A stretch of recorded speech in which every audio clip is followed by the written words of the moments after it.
Remember that a few weeks ago, United wanted to sign Liam Delap. He was the #1 target for a new striker. Fast forward to now, it's all going a bit nuts really, isn't it? Let me speak about the Gyokeres situation, Ekitike from Frankfurt, Osimhen, and the unfolding situation around United's pursuit of a new striker this summer.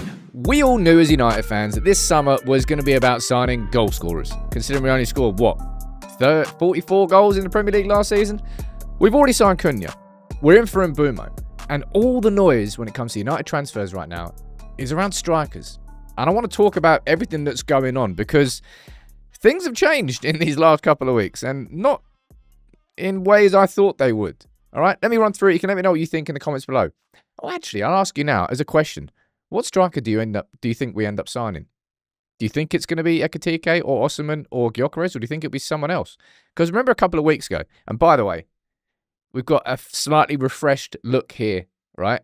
I hope you enjoyed this. If you can, please drop a like on the video for this. It took me bloody hours yesterday in the software. Just freshening up the look of the lunchtime videos to match the new studio that we've got going on here. And there's going to be other stuff that we introduced to the Instagram account, just tying everything together. The new version of United People's TV. But remember a couple of weeks ago, right? Liam Delap. He was the striker that was on United's list. If United signed Liam Delap, we may well not have gotten Mbeumo. We wouldn't be having conversations around Gyokeres. But here we are. He joined Chelsea instead. And that's where the Gyokeres stuff started. Now, you don't need me to give you a complete run through everything. I've already done that in my full story on Gyokeres. But you've got the president of Sporting saying, no, the deal was never there. He's not leaving for less than 70 million. You've got Gyokeres there saying, well, actually, there's loads of false stories going around. It's been a drama. Arsenal coming in for him, it's not a surprise. It was back in May when David Ornstein said that Andrea Berta, the new sporting director of Arsenal, was interested in Gyokeres. They need a new striker. They're looking at Sesko and Gyokeres. It's all part and parcel of it. You've got reports coming out from Sweden saying that Sporting were leaking medical information to stop any transfer. It's a bit ugly. It's a bit... Something's definitely going on, all right? For the fact that you've got Gyokeres himself coming out and saying, look, at some point, I'll speak when the time is right. It's messy. It's a bit desperate housewivesy. But United want him. However, the price is probably going to be the sticking point with Gyokeres, which is why I found all this story with Ekitike just a bit weird. All right? It came out yesterday. And like, when it comes to transfers, it's all a game of chess. Where do you move? You move this forward here. You go, well, let's say this to that agent. Let's say this to that club. Let's put this to that journalist. Let's try and gain a little bit of power in negotiation. Let's use Fabrizio Romano, stuff like that.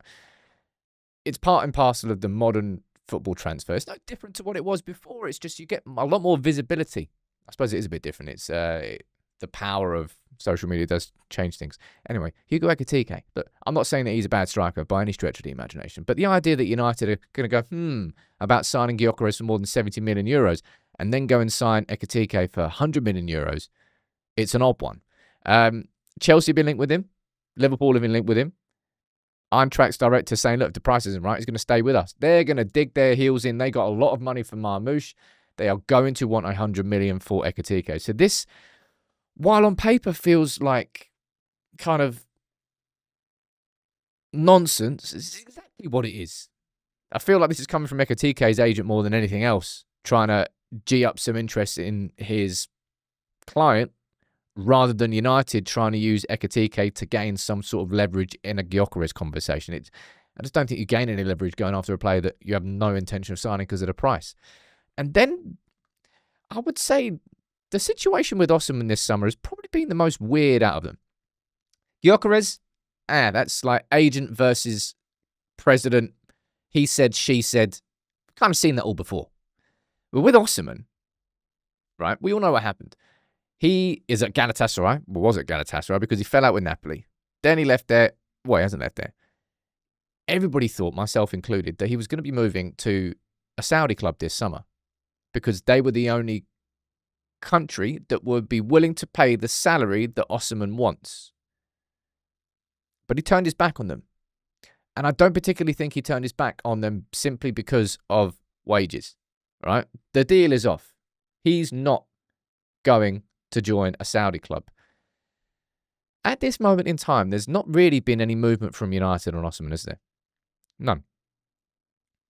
Largely, let's be honest, because of the wages.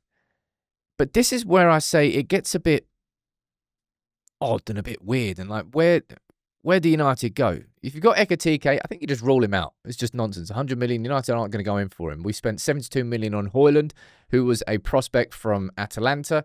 We can't afford to spend X amount of money on I wouldn't say he's a similar prospect, because certainly he's a better goal scorer at this age, but he's still a prospect. If we're going to sign a striker, we need someone who's probably more ready-made, which, kind of goes against what I said there about Liam Delap, but at 30 million, it's a different conversation.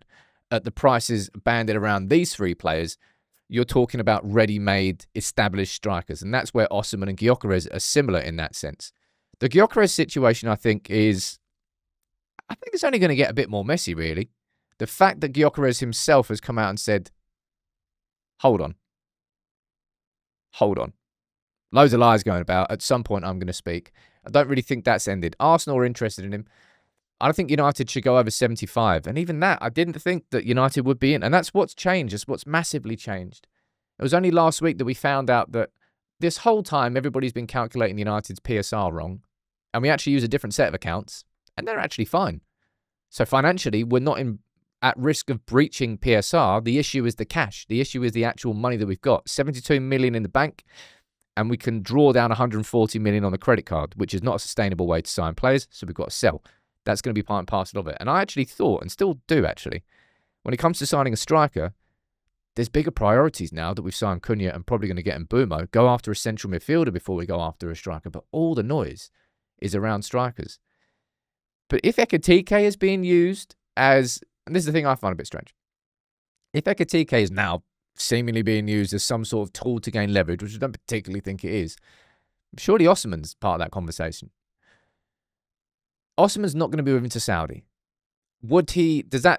Now that either tells you one or two things: that really money is his only driver, and they wouldn't. I don't think that's the case, because they offered him like, what was it, like 700-800 grand a week, something crazy, and he turned that down. I think he wants top level elite football, which he should be at the quality and the age that he is. If United are going to go after anybody else after Gyokeres, surely they go after Osimhen, right?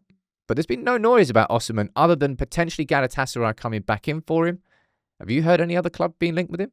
You can let me know in the comments. But what do you think happens with the striker this summer? I didn't think that we'd be in conversations with Gyokeres. I thought we'd be overpriced. We haven't been in conversations yet with Osimhen, and I don't think Ekitike is ever really going to be a conversation. But what are the strikers? Jonathan David? You could sign him, but I think the only reason you'd sign him is because he's a free transfer. You can let me know what you think in the comments below. But yeah, as I said, I hope you enjoy the sort of refreshed look here on United People's TV. We're trying to make it a little bit more slick. You can see the studio in the background, the blurred background, and the full studio here. Put my heart and soul into this, man. I hope you appreciate it. And yeah, just sort of there's just a lot of noise going on about strikers this week.